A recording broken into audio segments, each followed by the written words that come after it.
Hi, good afternoon. Hi, I'm Mitty Green, and I'm the GHBC Resident Council Strategic Plan Liaison. Welcome to the latest GHI Strategic Plan briefing. As Elizabeth said, this is being recorded, so please keep your microphones on mute and camera off if you sort of to less the confusion.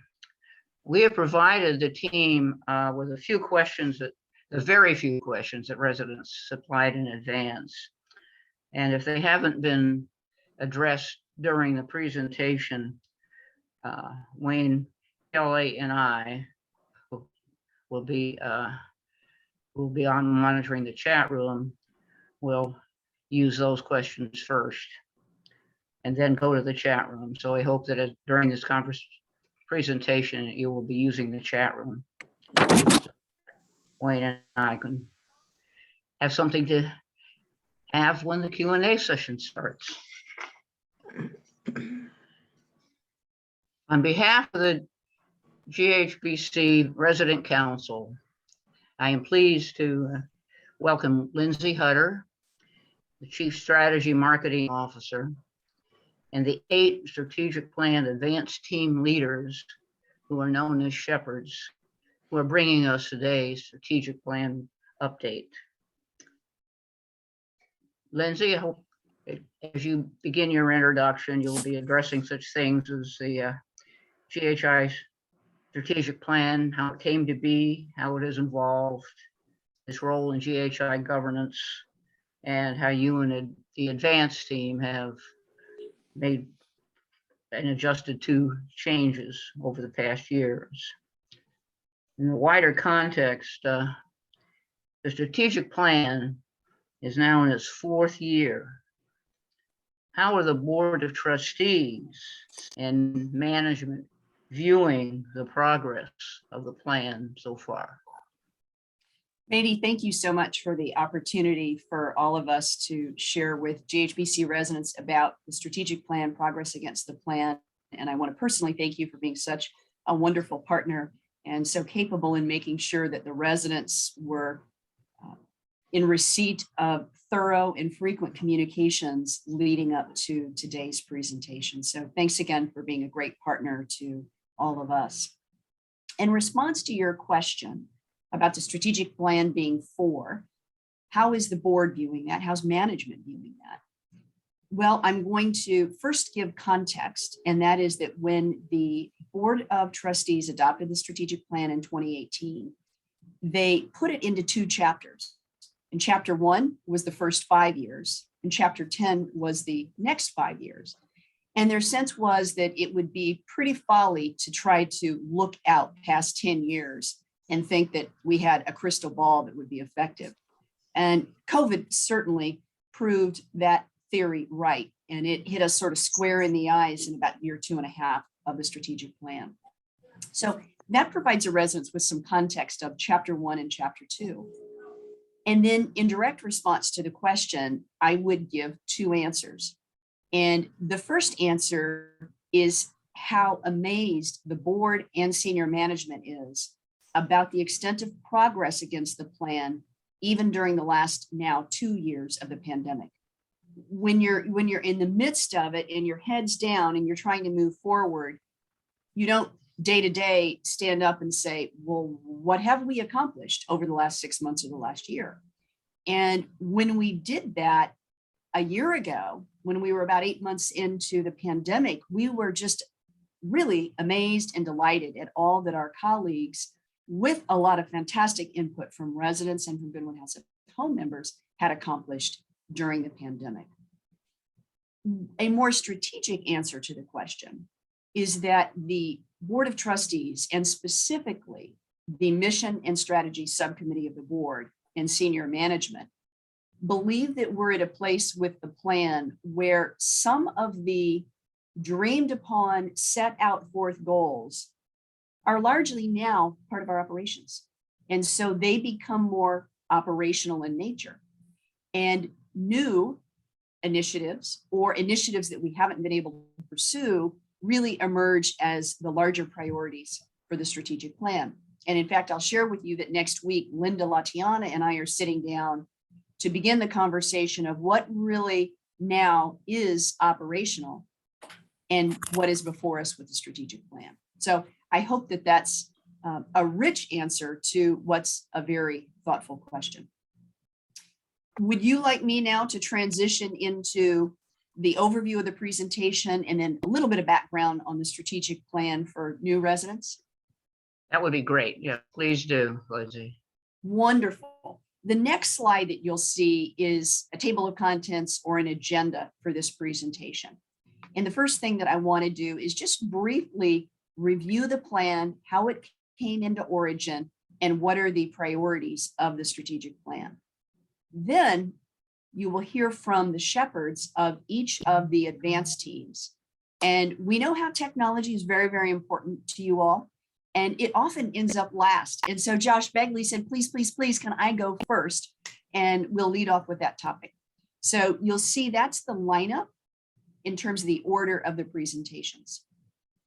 So going to the next slide, let me give you just a quick history on the strategic plan. It was developed in 2018. There was a task force of the Board of Trustees at the time, and one of your own fellow residents at GHBC, Tony Tambasco, served on that task force as a member of the Board of Trustees. They presented their plan in September. The board unanimously adopted it, and we've been off and running since then. It's important to know that the strategic plan is a tool of the Board of Trustees. It's the measure by which they ensure that they are governing against the right set of goals and measuring the performance of the organization and senior management to achieve those goals. There are 7 priority areas in the strategic plan, and those are the topics that you see listed on the right side of this slide. I'm going to just quickly walk through them. And the first one is excellence in all we do. I refer to our board chair, Mary Lewis Hicks, as the godmother of this, because she said, before we do anything new, different, or otherwise, we should affirm that we seek to be excellent in all we do. So that was the first one, with intention. The second one is titled product diversity. And in the field of senior living, the term product means different types of services. So in the field, they'll say, do you operate a life plan community? Or do you operate a rental community? Do you have hospice as a product or service line? So that's what we mean by product diversity. And with this particular initiative, the board said at the time, it's 2018, okay, we have 2 communities. We have Goodwin House at Home and we have hospice.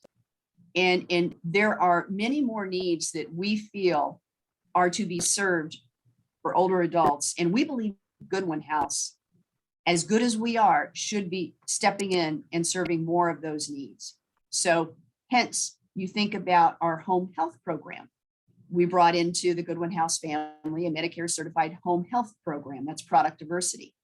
A year ago, we launched Stronger Memory, a brain health program. That's product diversity. The third initiative is titled diversity. However, when the board adopted the plan, it was economic diversity. And the reason for that was the board assessed who were we serving. And the data came back and said, well, Goodwin House is serving largely an upper income group of older adults. And the board said, we think that our mission calls us to be more financially accessible to more older adults. And that was the genesis of economic diversity. Since then, and last year, the board stepped back and said, that's not as broad as we need to be with diversity.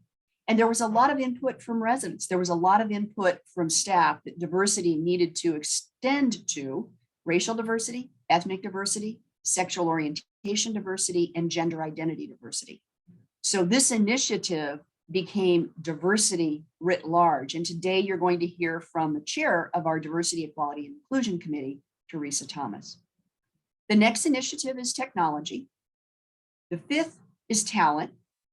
And the 6th, it says brain health here, but when the plan was adopted, it was dementia. And at the time, our board felt that we needed to do more, lead more, be more innovative in dementia care. And over time, we realized that dementia is one aspect of a larger topic of brain health. And the board said, we never want to abandon our focus on those older adults with dementia and continuing to strive for excellence in how we care for them. However, we realize that we can offer broader services to older adults that may not have a cognitive diagnosis and that can help sustain brain health. And Stronger Memory is an example of a program adding to our brain health resources. So by expanding the focus, including dementia, but beyond dementia, the board changed the titling of this initiative from dementia to brain health. And then lastly, the seventh initiative is governance. And I'm thrilled to tell you that Holly Hannesian, who's our Director of Corporate Administration, is going to be presenting and introducing you to 3 new members of the Board of Trustees and 1 new director on the Goodwin House Foundation Board of Directors. So that's a bit of background. And with that, I am now very pleased to introduce you to Josh Begley. Josh is the shepherd of the Technology Advance team. And you may wonder, what's this term shepherd and what does it mean? When we established the strategic plan framework for how do we move the plan forward, we did a couple of things. We said, we don't want committees because committees can sit and meet and talk. We want teams that have a name that every time they meet, they're thinking about the word advance. We're gathered here to advance. We also felt that the term chair would lead to a situation where you had a chairperson handing out tasks. We wanted a much more collaborative environment where there was someone kind of shepherding the group, but not directing the group, because we wanted the benefit of cross-functional teams to come together and really learn, grow, try things, get feedback from residents, get feedback from Goodwin House at Home members, and move forward. So that's how we came up with the terms advanced teams and shepherds. And it's now my pleasure to introduce you to Josh Begley, who is the shepherd of the Technology Advanced Team and Steering Committee. Josh? Thank you, Lindsay. Hello, residents. I'm very happy to be here with you today. A brief overview of what the Technology Advanced Team has been working on. Since the inception of our team, we were able to complete a specific plan, a strategic plan for technology for the organization, which resulted in about 40 initiatives. We've completed 15 of those 40 initiatives, and we have about 12 to 15 initiatives that we're currently working on right now in progress. And with many more mapped out over the next 2 to 3 years. I wanted to highlight 4 of those initiatives to you all today, some which are in progress and some which have been completed. The first is about Wi-Fi upgrade at both campuses. We split up the Wi-Fi upgrade into 3 phases. Phase 1, which happened about 2 years ago, was because of COVID, it took us a little while to do an assessment of our Wi-Fi needs throughout the organization. And we completed that, and we found where all the holes are in our Wi-Fi coverage. And our director of information technology worked with our consultant to fill the gaps and also upgrade a lot of the hardware that makes the wireless internet work cleanly and hopefully efficiently. And at both communities, we installed over 100 access points, which are what connects residents' laptops and cell phones to the Wi-Fi to help improve the Wi-Fi coverage. So at this stage, we really hope that streaming, if any of you stream Netflix or the Olympics on Peacock or if you use your the internet for other reasons, we hope that you have a pretty good coverage and pretty good speed. Our phase 3 goal is to put an access point into every resident apartment. We have not yet started that, we have started purchasing and receiving the hardware to make that occur. So my request to you is if you find that you are experiencing issues with your internet, please talk with Justin, and he can collaborate with the information technology departments to put a plan in place. Our second initiative we've worked very hard on is the emergency call system. Both campuses are in the midst of this modernization of our hardware. The pendants and the pull cords in each of your rooms, apartments have been changed, and we've trained the staff how to use the equipment. There's still about another month's worth of work or so at Goodwin House Bailey's Crossroads to finish, to make sure everything's on the backup generator. But we're happy that we were able to meet the February 1st deadline for when our previous system turned off. This is a big feat during the pandemic that this project, which would normally take about a year, we were able to complete in about 5 months. And we got the most important safety features in place in 5 months. We still, like I say, have another month or two to put the final touches on at Bailey's Crossroads. But so grateful for the clinical leadership teams and Justin's leadership to make this happen. As we go to the next slide, you'll see the two other initiatives I'd like to highlight. One is about virtual reality. At Goodwin House Bailey's Crossroads, we purchased 5 virtual reality headsets, and we've held about 10 sessions with residents, and overall we've had very positive feedback. If any of you ever want to travel to France or do some virtual meditation or go scuba diving without having to leave campus, this is a great way of doing it. I encourage you to watch the West Winds to find opportunities to engage in virtual reality. It's a really neat tool. And the last item I want to highlight is a smart home. Bailey's Crossroads has set up 1 apartment to be a pilot for a smart home. And in the coming month, you should see the communication come out about opportunities to tour the smart apartment and learning how, if there's any elements of the smart apartment that you like in your apartment, that can make your life easier, turning your lights on and off without having to get out of bed, or a variety of other things, changing your thermostat or automating your thermostat. We'd be happy to help you set that up.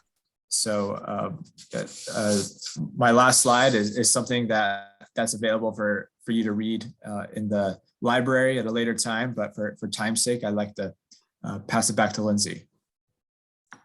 Thank you very much, Josh, and for your leadership of our technology initiative for 4 years now. Most grateful. We are delighted now to introduce Justin Carwell, whom I think all of you know, and Trish Pavlitz. We welcome Trish as the new co-shepherd of the Talent Advance team. She serves as the Director of Human Resources at Goodwin House Alexandria. And so I will turn it over to Justin and Trish to provide an update on the Talent Initiative.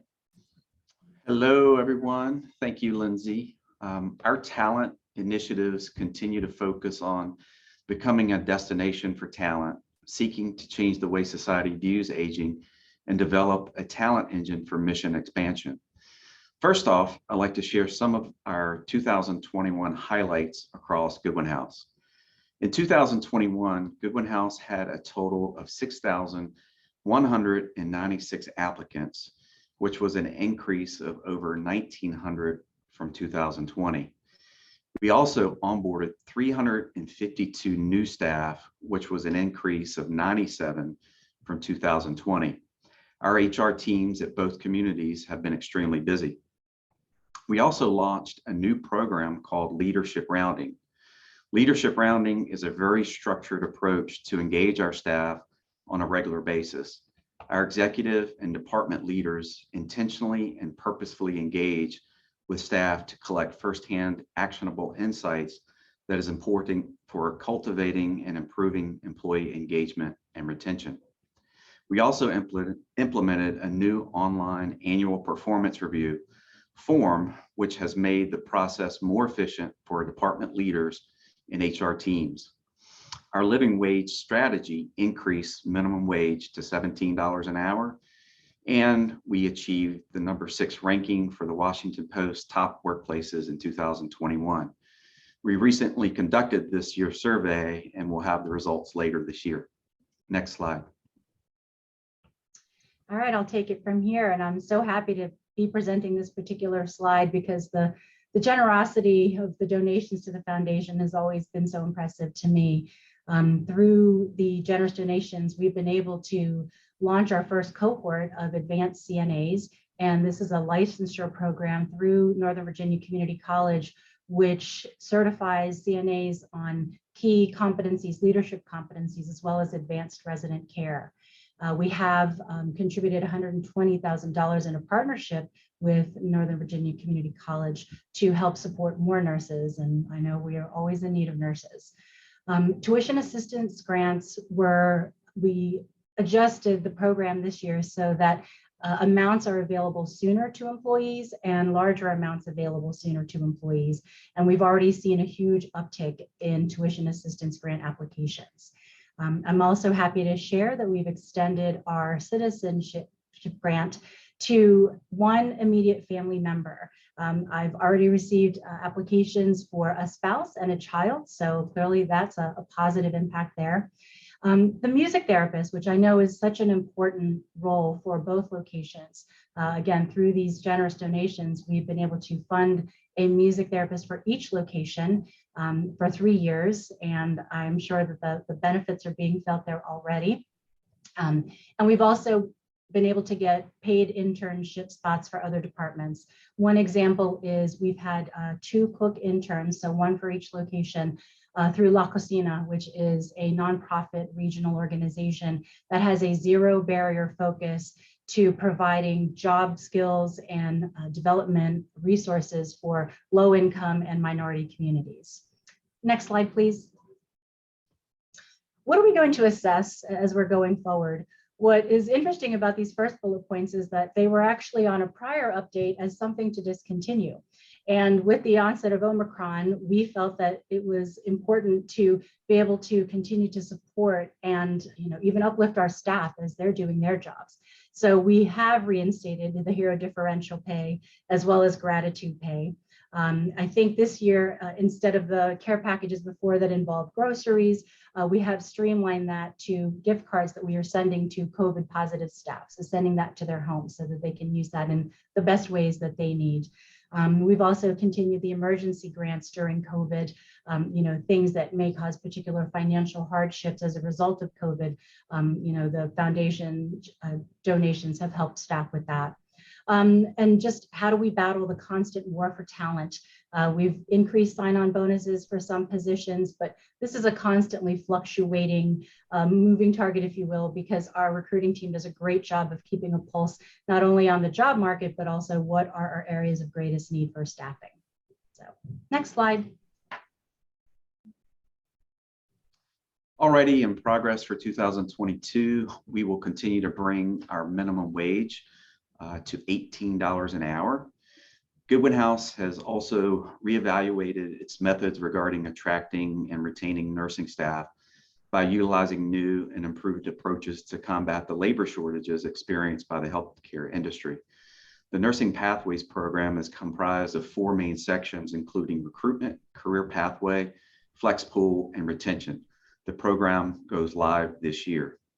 We plan to continue our advanced CNA certification program and identify our next cohort this summer. And we were successful in shortening the waiting period for healthcare benefits effective date from 60 days to 30 days. Next slide. Yep. And what do we already have planned for 2022? So similar to the Nurse Pathways program, we are going to develop a career pathways program for our non-clinical positions. And this is a great way for our staff who are already here to find ways to grow their skills or even advance in other departments. So we'll be building out that pathways framework and architecture for them. And also we have George Washington University graduate students who are going to help us develop a broader, more in-depth internship program across Goodwin House. And then we're going to implement, probably by early March, an onboarding module, which will help streamline the process and improve the overall onboarding experience for new hires that we're bringing in the door. And we're going to be relaunching the Emerging Leaders Program, which is taking our rising talent and further developing leadership skills with them. And we're going to be having monthly staff appreciation events. So you'll probably be seeing this around campus. And we're going to be including Fridays that we'll be wearing jeans. If anybody's seen Rob already today here at GHA, I think he got everything going. So you'll be seeing Blue Jean Fridays around here across the campuses. So thank you. Trish and Justin, thank you both so much for the efforts that have gone into supporting our staff. Our residents are incredibly well read, so they see the headlines, they see the news stories about the shortage of talent in senior living and healthcare before the pandemic. It's only been compounded. I'll tell you one story. I was with a Goodwin House Alexandria resident this morning. She had a family member that had been hospitalized, and for the 9 days that family member was in the hospital in a county around us, did not get served by the same nurse twice, because they are using exclusively contract traveling nurses. So it's a severe situation that faces everyone in healthcare and senior living. And the efforts of the talent team are just so critical, and the support of all those that donate to the foundation to help us continue to retain, grow, and nurture staff. And now a transition to Teresa Thomas, who is the chair of the Diversity, Equality, and Inclusion Committee, to present on diversity. Teresa? Thanks, Lindsay. Good afternoon, everyone, especially to my GHBC residents. I definitely miss seeing you as I would walk through the halls. I wanted to talk briefly about diversity and what our focus is. It's on racial, ethnic, sexual orientation, gender identity, and it does have economics. Over the course of time, we have looked at moving the focus of economic diversity as a separate branch, because we know the two are two focuses that we need to look at, but they are also two different areas that we need to focus. One does not replace the other, so we will discuss that. Next slide, please. Just looking at some things that we have been able to accomplish back in 2021. For most of you, you may realize that the Diversity Committee is composed of 2 residents from each community, 3 staff from each community, and a staff member from our Goodwin House at Home community-based services. And that gives us a broad view of topics and areas and concerns that were brought to the committee. One of the things I would really like to highlight is the various cultural diversity events that we were able to host in 2021. And many of you participated in them. We had a wonderful support of Pride Month with our Pride Parade. We hosted a Diwali night. There were dancers, meals based around Diwali celebration. Of course, Black History Month, if you go through your halls, even today, you will see the hard work that was done by our Life Enrichment team to celebrate Black History Month. And then we also had Hawaiian Night. We are very proud of our bi-weekly Friday Thoughts. And one of the markers that we use to see how successful we have been is the participation. Residents have volunteered to write for our articles. They have been able to send us back their feedback on that. I know at Goodwin House Alexandria, we actually have a resident who the Monday after our Friday Thoughts come out, he hosts a sort of coffee and chat around the topic. So that has been a way to gauge how we're doing and how we're engaging residents. On the staff side, we also have staff that participate in writing our articles. They also share their concerns with us and topics that as a committee, they would like us to address. And so we can see that by having those bi-weekly Friday Thoughts, we are engaging not only residents, but staff, and we can see the progress of what is happening with those Friday Thoughts. It's wonderful to hear from staff and residents that they're sharing outside of the community. They're sending them to families and friends. Our DEI committee has been very involved with Leading Age Virginia. And so all of our Friday thoughts we share with other CCRCs or life plan communities in Virginia. Another big thing that we did in 2021 that was very helpful to lead our diversity efforts was to host 2 resident focus groups, one at each community with a representation of 12 residents at each community. It was led and facilitated by Frank Wade, and then from a resident at GHBC was our recorder. From that focus group, we had an understanding of what you would like us to see as diversity to engage other cultures and racial groups to become members of our community. We wanted to look at diversity from a resident point of view. What have we done great? What did residents look for in a life plan community? And then how we need to improve. So from the recommendations of those focus groups, we were able to put together a presentation to our senior leadership team and to ask them to prioritize those recommendations. And just briefly, they included looking at the decor of each community, artwork at each community, dining, are our meals welcoming to diversity, life enrichment, how we plan activities. We want to make sure that we have things in place now, and as we do our outreach efforts to various communities and people of color, that when they come to our communities, we have things already in place that will make them feel welcome. And the final thing I wanted to highlight was, for the first time, we are celebrating Martin Luther King Jr. Day as a paid holiday for staff. And I was very pleased that one of our staff brought that to the attention of DEI, asked us if we would present it to our senior leadership team, which we did.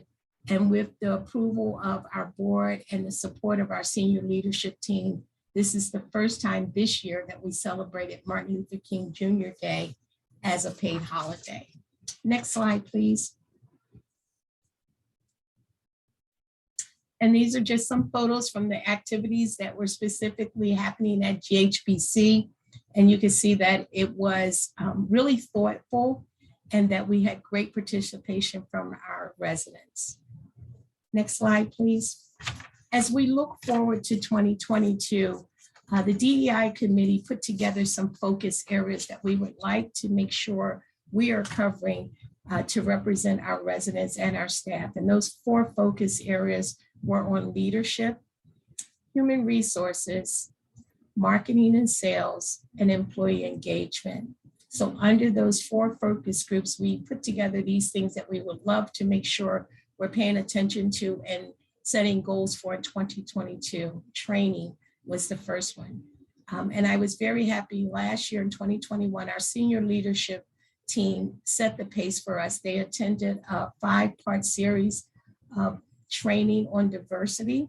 And then through our human resources department, we were able to have sensitivity in the workplace for all of our department directors and managers. We want to continue that as we move into 2022.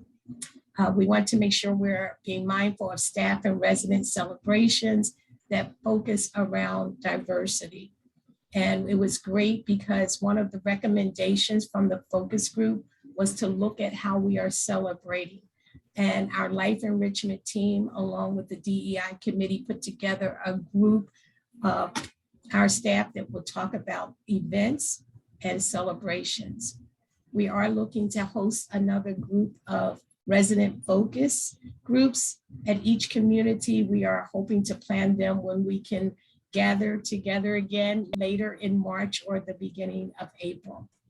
Staff engagement, many of you received our January newsletter. And in that newsletter, we noted that we would like to highlight the country of Ghana. And we did that because a large percentage of our staff are from Ghana, and a lot of our residents have lived or visited Ghana. So we wanted to share that as a point of staff engagement, learning more about their culture, sharing some of the photos, and we've asked residents and staff to participate. And the final one was the dining, life enrichment, and DEI collaborations. And I spoke briefly about that, just using all areas of our community to make sure that we are working in unison.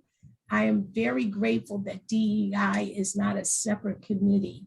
It is a committee that functions within the organization.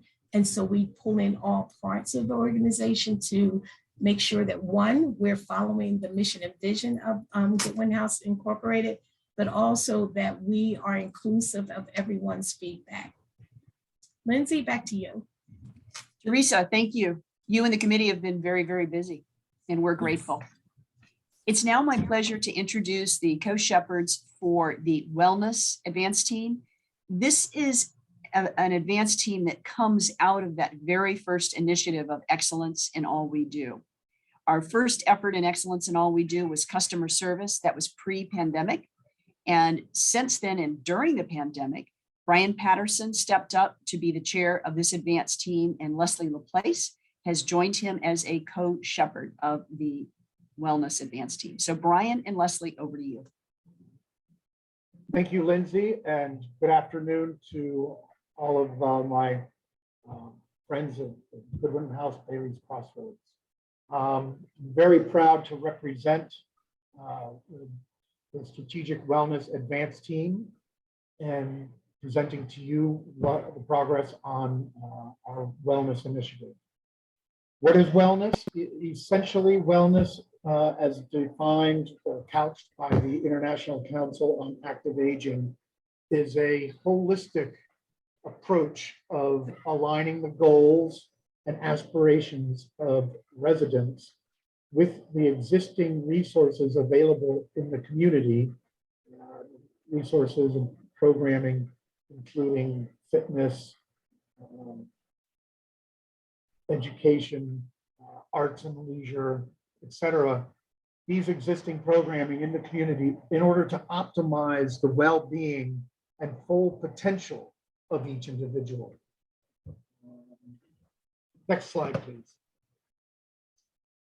So to date, the Strategic Wellness Advanced Team has conducted external audits of communities across the country that have successful wellness programs. And again, we don't want to just develop a program that is slap a sticker on the door that says wellness and call it done. We want to provide a program of substance where there are connections made and opportunities for residents to realize their aspirations and full potential. So we've conducted external audits of communities with successful wellness programs and internal audits to assess the existing programming on campus and how we connect that programming with each resident and how each resident accesses the programming that they would like or need to reach their full potential. We have developed the framework of a pilot, and we are currently in the middle of conducting that pilot. And I'll discuss that pilot in a little more depth in the next slide, please. The wellness pilot, we solicited interest from about 57 residents from Goodwin House at Home, Goodwin House Alexandria, and Goodwin House Bailey's Crossroads to participate in the wellness pilot. And we actually, rather than call them participants, we called them wellness pilots, which seemed appropriate because there's a navigation sense to this idea of connecting residents with the appropriate programming. The wellness pilot begins with a self-assessment tool, and that self-assessment tool allows us to evaluate the current state of wellness of any given participant, of any given resident or wellness pilot. And that's been an interesting exercise. And then map accordingly the lifestyle based on that self-assessment to draw a line to each of the 7 dimensions of wellness. And then with help of a wellness coach, a personalized self-directed plan is developed with recommendations and programs and activities. And this exercise of connecting with each of the wellness pilots, each of the residents participating, to become acquainted with each of these residents, assess their interests and needs, their aspirations and their goals, and to devise a program and sort of a concierge approach to the appropriate programming that might help them, each of you find realize your goals. Next slide, please. So the coach, it is obligatory for the coach to follow up with each participant to see how that outcome has worked out, to see how that direction has worked out. And so at the conclusion of the pilot program, the team and the pilot members will evaluate the self-assessment and make recommendations to make it more relevant to residents and offer feedback on the coaching sessions and lessons learned. Next slide, please.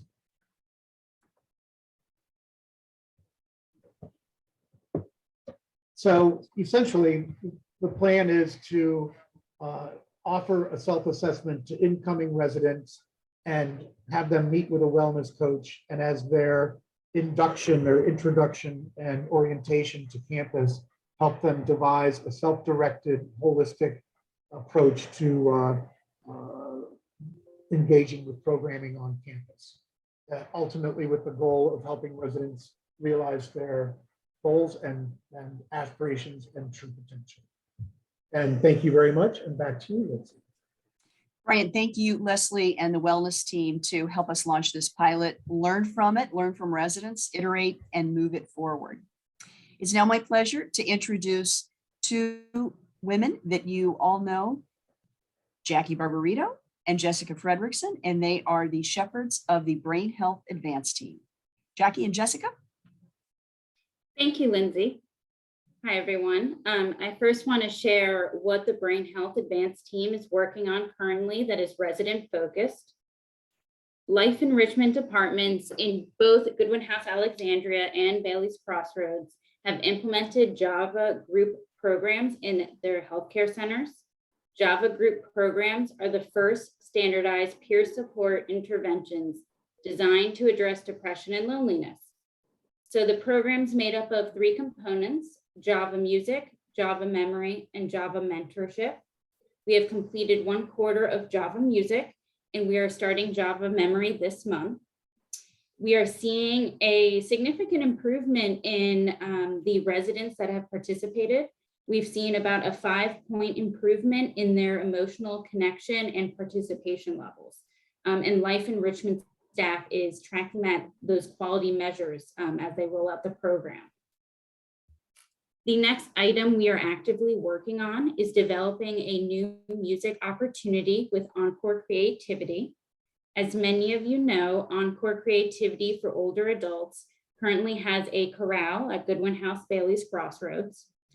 And we brought together the Goodwin House Brain Health Department, Goodwin House Music Therapists, with Encore's conductors and artistic director, and we're actively developing a different type of musical chorale focused on improving brain health. And the chorale is going to be called Sentimental Journey Singers, and we plan on launching it in June 2022.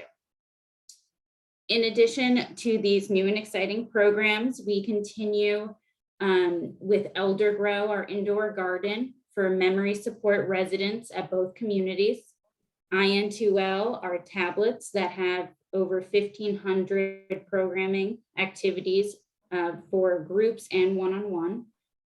We have 2 new music therapists. We are continuing with music and memory, and of course, our Stronger Memory program. Next, I will pass it to my co-shepherd, Jessica Fredrickson, to share about what we were doing for the staff. Hi, everyone.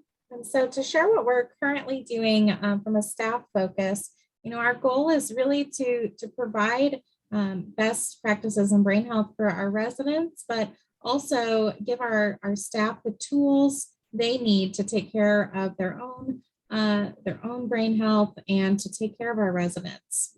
So one thing we are offering this quarter is the Certified Dementia Practitioner course. So this is a 12-hour certification class that I will be teaching to staff. And our first course is going to be at the end of March. And we'll continue to offer that for interested staff so that they can earn a certification that they can take with them anywhere. It's a national certification, and it really gives them tools to understand brain change, understand dementia, and how to best relate to individuals on various stages of their brain change journey. We've also rolled out a Dementia by Day, which is a certification course, takes about 4.5 hours, and it's online, really interactive. And this is required for our assisted living and memory support staff, really focused on engagement and how to engage residents in meaningful, purposeful activities throughout the day. And then we also completed back in December and in November the virtual dementia tour, completed for all GHA and GHBC care partners. And we'll continue to do that at our skills fairs to ensure that everyone gets a chance to go through that. It's a really great hands-on training that really simulates for our care partners what it's like to have dementia, some of the physical symptoms and some of the brain symptoms. So they really leave that training with an emphasis on empathy and understanding. We go to the next slide. So some of our growth, want to say thank you to the foundation. The Goodwin House Foundation is really foundational to everything that we do. The Brain Health Department is excited that we were able to hire Perry Weinfeld as our Stronger Memory Coordinator back in October. So Perry has joined our team. She was previously the recreation therapist for the small houses over at GHA. And now she goes between both buildings and is really working with care partners, working with residents to do more brain health programming, more stronger memory programming for our residents internally. And we have also just posted a job for an outreach coordinator to do some more with our stronger memory outreach to other communities. And that is allowing us to just keep spreading our mission in relation to really setting these goals and best practices for brain health. We've also increased a lot of our brain health programming. We now do some proven brain health exercises like the ones in Stronger Memory throughout all different levels of care. So we've done adaptations based on cognitive ability, and with Omicron and having residents more isolated in their rooms, we've done Zoom brain games and hallway brain games to help keep people active and engaged during isolation. I'll pass it back to Lindsay. Thank you very much, Jessica. Thank you, Jackie, for tremendous work overall and all that you've innovated and accomplished on behalf of residents, members, and the many other older adults across our region and across the country that are benefiting from the Stronger Memory Program in particular. So it's my pleasure now to introduce someone who might be a new face to residents. His name is Tony Hughes, and Tony is the Director of Community-Based Growth for Goodwin House Home Health. And that's part of the services which we provide to residents and that we also provide to older adults across Northern Virginia, including hospice. And so Tony is going to represent both those departments in providing an update and an overview, as well as rehab. So Tony, welcome. Thank you very much, Lindsay, and good afternoon, everybody. I see a couple familiar faces and names, but if I haven't met you yet, feel free to stop me throughout the building as I'm passing through. First off, we're going to get started on giving highlights on our rehab department. We're continuing to see the utilization of residents benefiting from our therapy services offered within both life plan communities. And in addition to that, we've expanded the therapy program services to residents. So in addition to exercise programs offered, the rehab team has continued and built upon the specialized clinical services that are offered, such as our innovative Parkinson's therapy program. And we've also broadened how we can service residents while maintaining compliance and ensuring safety of our residents and staff. So we've had, in response to that, we've had clinicians dedicated to working exclusively in either GHA or GHBC. And if there were any clinicians that were previously serving on our home health team and rehab team, we had them dedicated to one or the other. And what that was to avoid was just the number of clinicians going in and out of the community, and also clinicians who may have been seeing patients out in the external community. We've also expanded the insurance network to support the needs of more residents. So we're finding more and more that we're exploring insurance policies and plans that we're not in network with, but we're expanding those and establishing new contracts with new payers. And we're proud to have been able to welcome and open the outpatient therapy services at GHBC to serve our Goodwin House at Home members. Next slide, please. And next slide, the same one. There we go. And now shifting to home health. Again, for staffing challenges, we had to dedicate a team that was specific for out in the community, and then teams for the life plan communities. And with that comes the need for hiring more staff. So we've been successful with the recruiting efforts and getting those staff members onboarded quickly enough. And I'm proud to be able to support 100% coverage for Goodwin House residents. And as the awareness of home health services offered through Goodwin House grows, more staff grows, or the need for more staff grows. So that's one of the challenges that we have been encountering, is just getting more staff. But our main priority now is recruiting through all of our staff and not just relying on the efforts of the Human Resources Department. Another highlight is our Medicare quality success. So Medicare, if you're not familiar, Medicare has a 5-star rating system, and it's the most commonly trusted source for quality providers in the area. And we are very proud of our 5-star patient satisfaction rating. And just to give you a frame of reference, there are under 5 agencies with a 5-star patient satisfaction rating in the Northern Virginia area. And that's out of dozens that are reported. And then another highlight and success is just the census growth and population health achievements, and serving over 250 Goodwin House residents throughout GHA and GHBC clinics, and as well as hospice. I'll go over on the next slide. They achieved their record high census last year. Next slide, please. So reaching more older adults, they achieved the record high average daily census, over 100 patients served. And we're continuing to treat patients throughout the COVID-19 Omicron surge, which entailed a lot of sudden deaths, which entailed a lot of staff burden with grief and heightened infection control. But we're proud to be a resource to that population for their final days.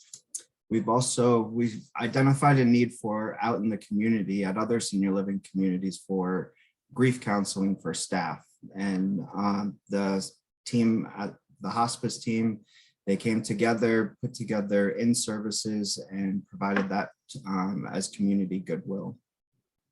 And also we're continuing to provide charity care and services to patients regardless of insurance. I mean, one of the biggest challenges in the hospice industry is just telling a patient or family that they cannot receive end of life care and services simply because of insurance or payer source. And I think that this exemplifies the nonprofit mission of Goodwin House and serves as such a blessing to many families that would otherwise be left to the side. Next slide, please. And what's new and in front of us? So for home health and hospice, expanding our service area to more of Northern Virginia and Washington, D.C. Our first and current initiative is strategic and controlled expansion to serving Loudoun County residents. And then for hospice, it's a really exciting development.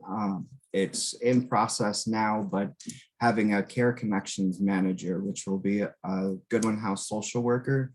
And it's focused on advanced care planning and coordination for exclusively for Goodwin House residents.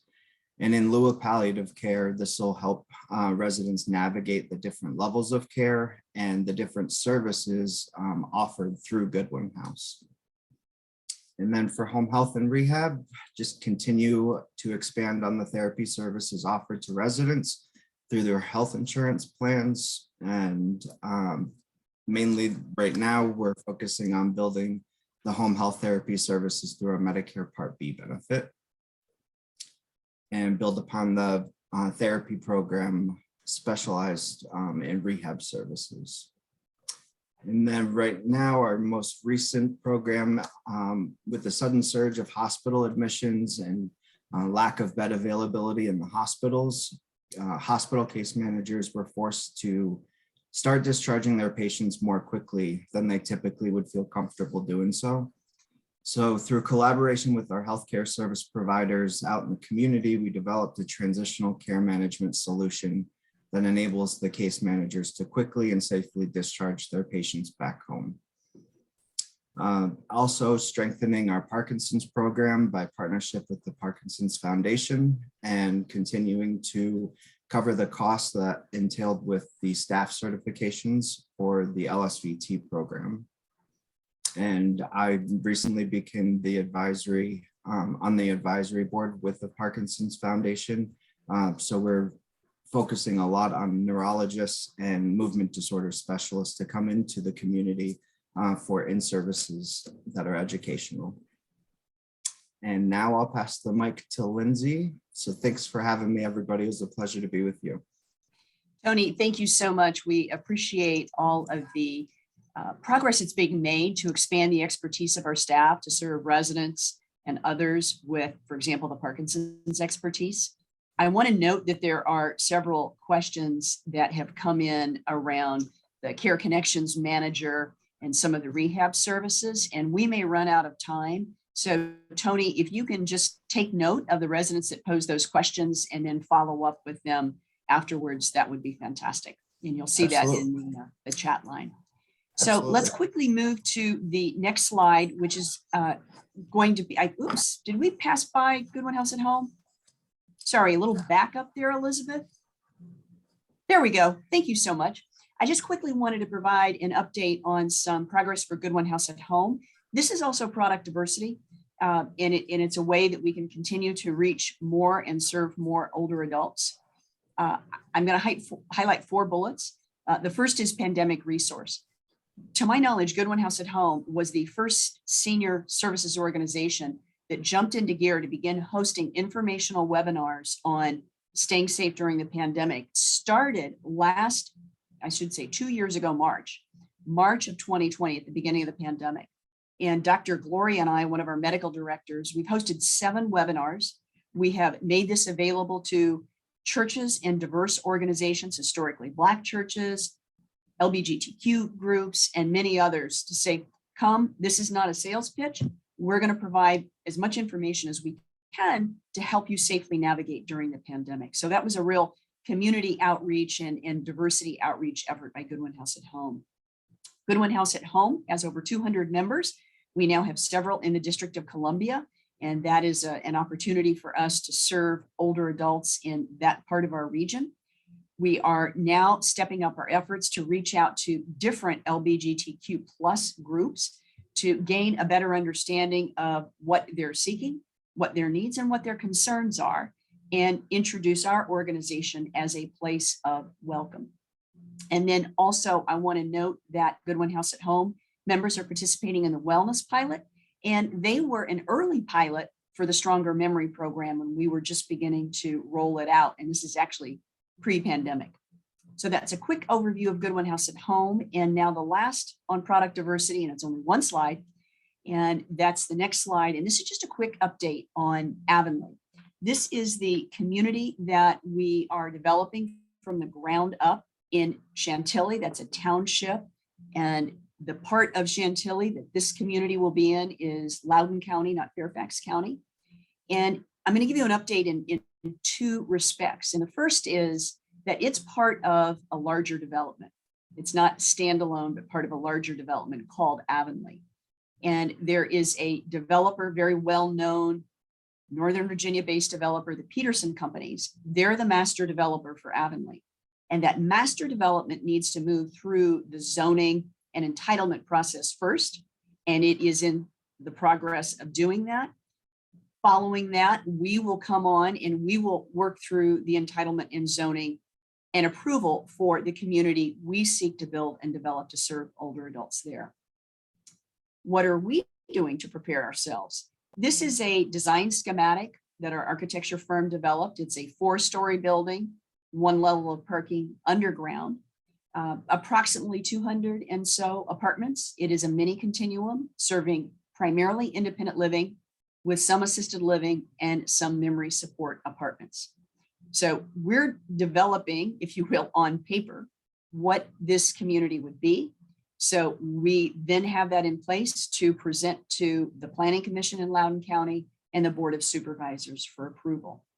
At the same time, we're continuing to review the financial pro formas and ensure that this is a product that we can offer affordably that will be more accessible to more older adults than we currently serve with our life plan communities from a financial perspective, and that it will benefit Goodwin House from a financial perspective. So we're still on target and looking at 2025 as an open date for that particular campus. We have one more section. And so I'm going to ask for those of you residents that can stay on for another 15 minutes or so. We welcome you doing that. I will answer the questions that have come in previously and up until about 2:45. But for now, I want to invite Holly Hannesian to give you an introduction to our new board trustees and foundation director. Holly? Thank you, Lindsay, and good afternoon, everyone. I know we are tight on time, so I will be brief, but I am so happy to spend a few minutes talking about our governance pillar of the strategic plan. I find governance really exciting, and a big piece of that excitement for me is our wonderful trustees and directors and the expertise that they bring to us. I'll start with Nina Janapal. Nina is one of our new Goodwin House Incorporated trustees. She is recently retired as the CEO of the Arlington Partnership for Affordable Housing, and she brings to us a background in real estate development as well as affordable housing expertise to help us reach seniors from a variety of backgrounds. And some of you might know Nina from her work around Arlington, and we're very excited to have her as a member of the Board of Trustees. Next slide. Next is Ben Marcantonio.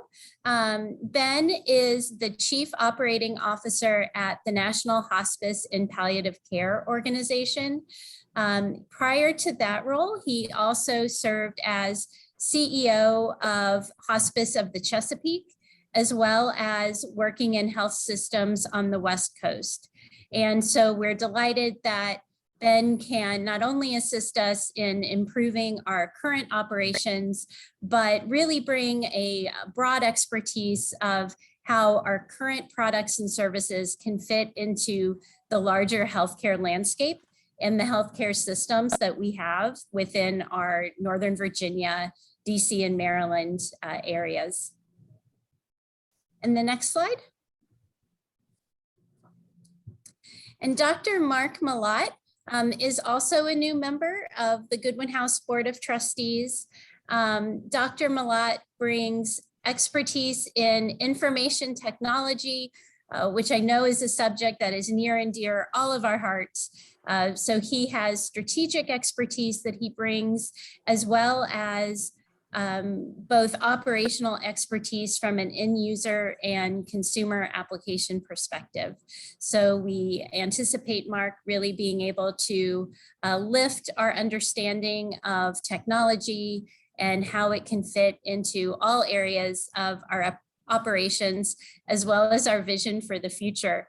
Dr. Malat is also a professor of health administration and information technology at Clemson University. And in addition to that, he also has the background in the military as a former lieutenant colonel. And in the military, he also worked within the information technology sphere. So he brings a deep expertise to our board. And next slide, please. And Laura Bailey is our new director to Goodwin House Foundation. Laura just retired at Capital One, and she was the leader of their community finance team. And in that role, she has expertise in finance, corporate philanthropy, and community partnership development. And we're really excited for Laura to help us understand new and innovative fundraising efforts, working with other nonprofits and other members of the business sector to really help grow the foundation and the philanthropy that we can do. And Laura is also the daughter of a resident, so she brings that unique perspective to the foundation board as well. Holly, thank you very much. You and the governance committee of the board and of the foundation board have clearly been active in recruiting. And when I think about the expertise that comes to the table, it just so lines up with our desire to be more financially accessible to more older adults. When we think about Nina's expertise, we think about Dr. Malat's expertise in IT. It's just a wonderful group. And of course, we love having a foundation director that has the benefit of being the child of a resident who experiences our mission every day. So thank you for that update. Maddie, you made a promise and I want to deliver on it that we're going to ask the questions that came in advance, and we'll answer as many as we can before we run out of time. So would you like me to just read the questions and answer the questions, or do you want to pose them, Maddie?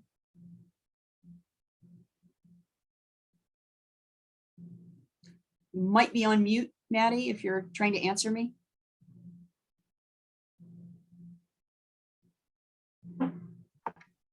There we go.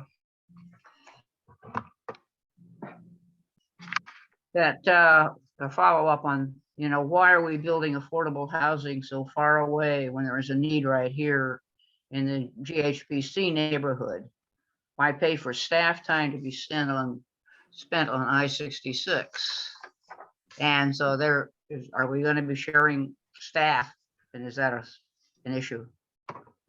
Let me step back and say that when we think about the older adults that have a need, particularly those at low income, sadly, it's the case. And it's the case not simply in Arlington or Alexandria. It's the case all across the nation, and particularly the region. And we think about what are ways that we can come around older adults at all different situations, particularly as relates to the affordability for them. And one of the ways that we have been able to do that very quickly is through Medicare certified home health. So Goodwin House is looking holistically at all older adults and saying, where are we best able to serve? I'm going to now speak directly to affordable housing, because that is a unique business and operating model, and not one that we have deep experience in. So when our board of trustees, as part of the strategic plan and as part of considering the plan for opening a campus in Avonlea, they looked at affordable housing needs, they looked at mid-market, and then they looked at what we do currently. It's a little bit more upper end with our two existing communities. The largest in terms of population of older adults that need housing is in the middle market, because there are no benefits for them and they are outpriced in terms of something like Goodwin House, Alexandria, or Bailey's Crossroads, and they have too much income or net worth to be able to access any government funding. So the combination of the question, what are we best equipped to be able to do well, and where's the greatest need, led the board to focus on mid-market. Again, while also saying, how can we support older adults that are more adjacent to our nearby communities?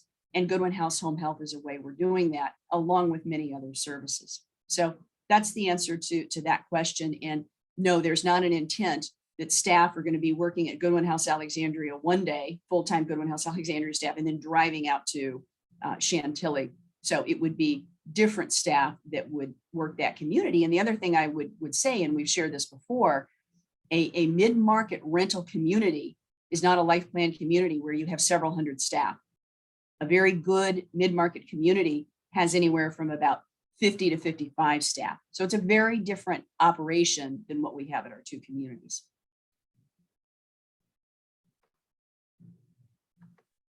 Okay, Wayne, have you have the other one?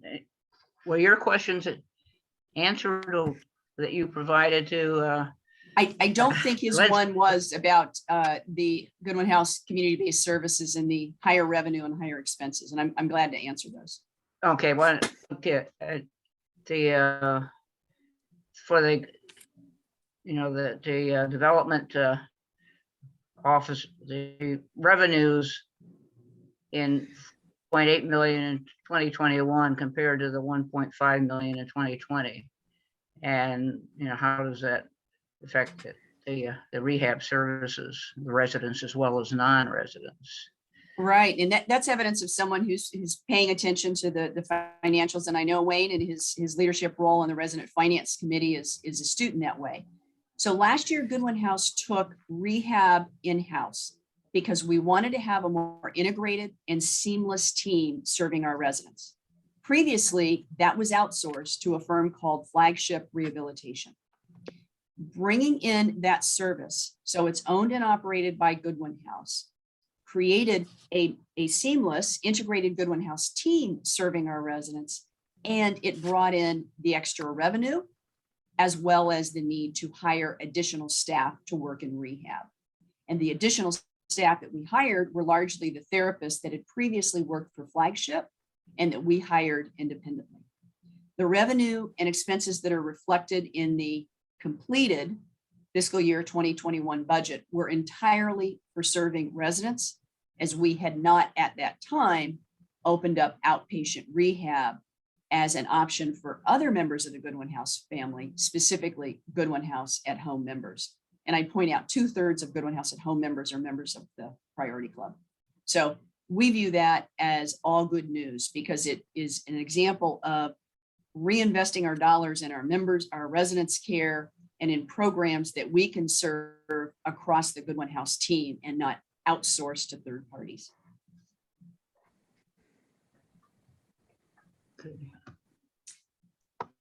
Maddie, I have a couple from Judith Kaufman that came in, and I'm glad to address Yeah, of those if course. that's helpful in the chat box.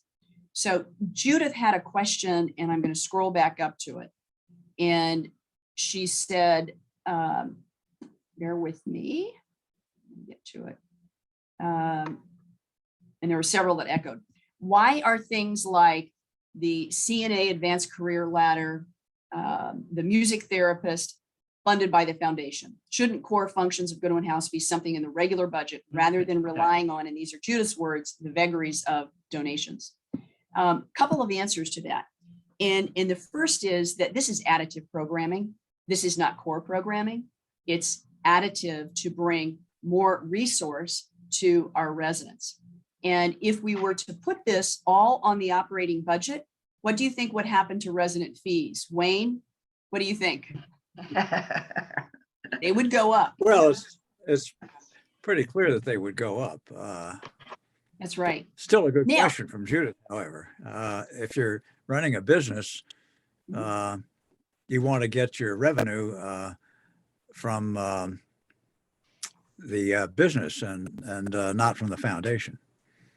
Well, another way to think about that is that philanthropy is strategic. And when you assess the wealth that exists within the Goodwin House family, within the family members of residents and members, and more broadly in the region, as well as by different foundations that are focused on innovation, wellness, care of older adults, you realize that there is a whole base of capital that could be deployed by someone else or it could be deployed by Goodwin House. And the growth of fundraising within the foundation, just in the last 2 years, demonstrates that there is capital there, dollars that are desired to be invested in ways that can benefit aging, beginning with benefiting our residents. So it's actually a very smart strategic business decision to grow the foundation and not put all of that expense on additive services and innovation on the backs of your monthly fees. So I would that's point the out that most of the, strategy. would point out that most of the money which came into the foundation last year, more than $3 million, was actually from residents. So there's only one pocket there. You get it from monthly fees or you get it some other way. Couple of things to add to that, and you're correct. It has been through residents. And if Valerie Burke were here, I think what she'd tell you is that she's heard from residents who are thrilled to be able to leave in their bequest in their estate money that benefits others. And there are several Goodwin House Bailey's Crossroads residents who have done that. And it's such a joy for them to be able to say, I want to advance, for example, citizenship. So the other thing is we're absolutely focused on identifying more of those external opportunities for capital and support. And I need to tip my hat to staff because we really sought to increase the staff contributions to the foundation.